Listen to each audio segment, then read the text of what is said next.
Hi everyone, glad you could join us for this Training Better challenge. I'm Yvette. For those of you who don't know, I own Awesome Dogs out of London, Ontario. Well, actually Dorchester, Ontario, but I do tend to see a lot of clients from London, so I tend to say London, Ontario. Anyway, moving forward, welcome. Glad you can join us. I'm going to face one of my demons today. Apparently, when doing these sorts of videos, you're supposed to talk at the camera as if there was an audience out there, which is something I'm very unfamiliar with. It's not my comfort zone. So anyway, bear with me as I get better and better this is one of the challenges that I'm going to be working through, the sort of ability to work in front of a camera more naturally. But it just goes to show everybody's got something to work through, and this is my thing to work through. And as you join us with this training challenge, I'm hoping that perhaps you learned some stuff as well. And hopefully I can get through this with maybe good bloopers, not bad bloopers. Hi, Chris. Anyway, moving forward, the skill we're going to be working on today is one that was suggested by one of the people on my page. And the skill suggested was teaching a dog to lie down and place his chin on the ground, which I think is a fabulous sort of skill to develop, just because it's got a lot of little elements in it. So I think it's fantastic. In terms of what I want to teach in this particular series, there's two things. The first is I want to work on this idea of splitting things into tiny, tiny little steps. I think sometimes when somebody's new at training, we sort of see the complete package. So whether it's somebody's luring a dog into a sit, you get the whole behavior at once. But sometimes we want to break things down into tinier little bits. And actually a lot of times we want to do that because it helps us be more successful, helps the dogs be more successful. But it also speeds up the amount of reps that you get in, which is actually a very important thing to do. And then the other thing we're going to work on, or that I want to start off with, is the idea of where do we give the reinforcement. So not a lure, because a lure comes before. That's like if I wanted a dog to place his chin in my hand and I would be going, hey, up, up, up, up, up, get him to follow, that would be a lure. We're not doing that. What we're doing is that when the dog does something right, we say yes, and then we got to put that food or that reinforcement somewhere. So the question is, where are we going to put it? So that location of where we're going to feed, really important, sort of something that really skilled trainers have done for a long time, is thinking about where that food is going to be. So that's the first thing I want to start with, because you'll notice that that's something I really focus in on when I'm teaching skills, is where should the reinforcement go. Reward, if you're new to training, is sort of the way to look at it. Yeah, you want to work? Come here. So one of the things I want to look at is, or think about this place of reinforcement. It's like a magnet, and it really draws the dog into that location. So in their brain, when they hear yes, they're not just thinking, yes, I've earned a reinforcement or a cookie. They're also thinking, and I should get it in this location. So if I can actually make that location support my work, I can start getting faster, faster, faster results. And I can actually set them up that they're doing the next level of the behavior while I'm still working at easier levels. So I'm sort of setting myself up that when I jump up to the next level, I'm not frustrating the dog. So what I want you to think of, thanks Skip, is if my dog's chin is here in my hand, this is where they're going to be eating, right? Or let's say I'm having them touch the tape like I'm going to be doing when I'm training. This is where I want them to be. Okay, ready? Down. So what I want you to think about is, every time you say yes and then you feed, I want you to aim for that spot. So you'll often hear somebody say, this is a mechanical skill, this training. So without the dog, when you have your hand out, it's about saying yes, and you're aiming for a particular spot. Yes, aim for here.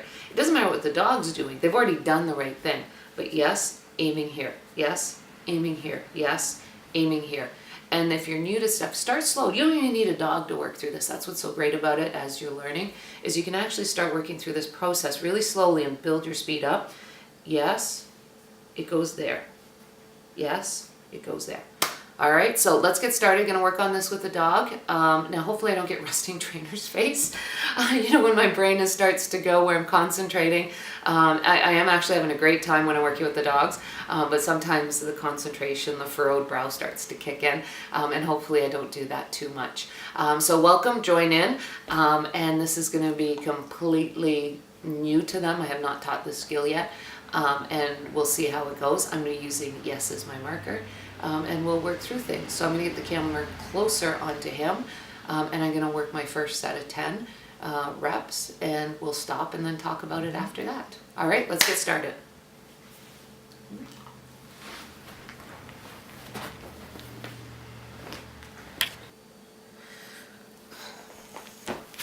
Alrighty, so according to my plan, I decided to start with Kip in the down. Right, and I've got tape. It's not painter's tape, it's happy face tape, but I guess, well, at least it keeps everybody thinking be happy while we're doing this. The first thing I want to point out is that I'm not going to try to guess whether he is looking at me to train or whether he's just looking at me. And one of the things I suggest to people who are just starting out, to start with 10 treats, because that allows you to take a break and sort of evaluate what might be going on. Let's get started. Hey, Ick, I'm gonna get going over there. All right, 3, 4, 5, 6, 7, 8, 9, 10. All right, and my first step is he looking towards the tape on my hand? Yes. Remember, I'm feeding where I want, yes. And I'm not second guessing. Yes. His head is angled towards it, yes. Yes. Yes. Yes. Yes. Yes. Okay, and there's my first set of 10, which looks like he maybe didn't get too far with it, but on the next round you'll see what it'll have created. All right, hopefully you can see this. What I'm going to be doing is I'm going to be using the tape, and I'm going to be going on to the next set. Now I'm going to start not working in sets of 10, but I highly encourage you to work in sets of 10 if you're new to this. So it lets you sort of evaluate what you're doing in between each set. Yes.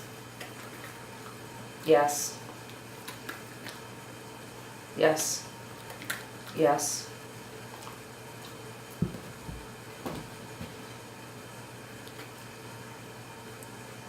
Yes.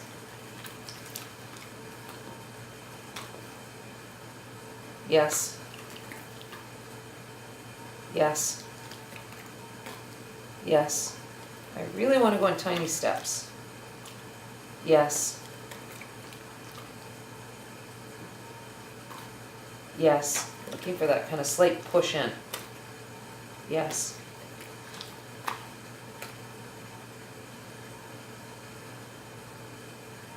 Yes.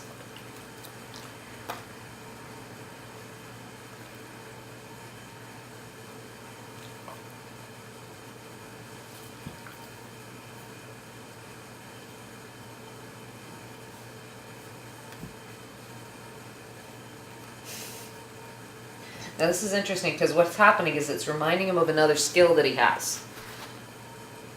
Yes. Yes. Yes. Yes. Yes.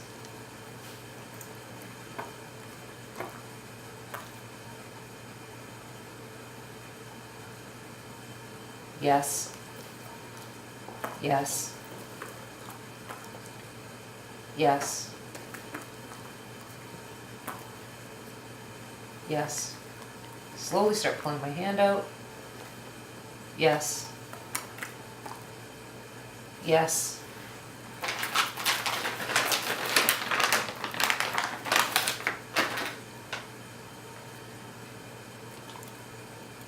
Yes. Yes. Yes. Yes.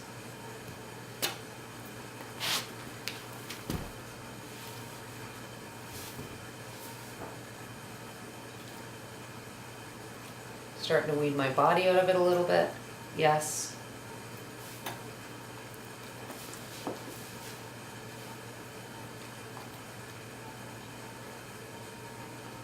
Yes. Yes. Come. Come lay down. Come here. So I think that's where I'm going to leave it for today. I think that for a 1 day, 1 session, that's good enough. Things to sort of watch out for is that position of reinforcement. I think that's really important in terms of getting the dog to sort of be working with you and seeing the next step before it actually happens. So I hope you play around with that. Hi, Kev. And then I also, hi, lie down. The other thing, thanks, Kev. Well, you did lie down. I don't know why over there. Oh, bloopers. So make sure that you play around with that a little bit, sort of pay attention to where you're putting your reinforcement, but also those little tiny baby steps. And also pay attention to things like that shake a paw section where Kip got a little bit confused.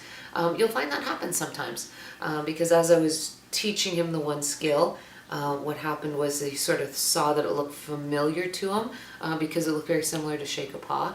And in hindsight, would I use the tape? No, I don't think so. But that's part of making a plan, is that you look at it and you sort of reflect on it and see which segments were necessary and which weren't. And I'm not sure I would necessarily need it. So have fun with that. Leave comments and questions in the thread below. If you're running into problems, I'd love to help you out. And if you want to showcase what you're doing, I would love to see it. So thanks and have a great day.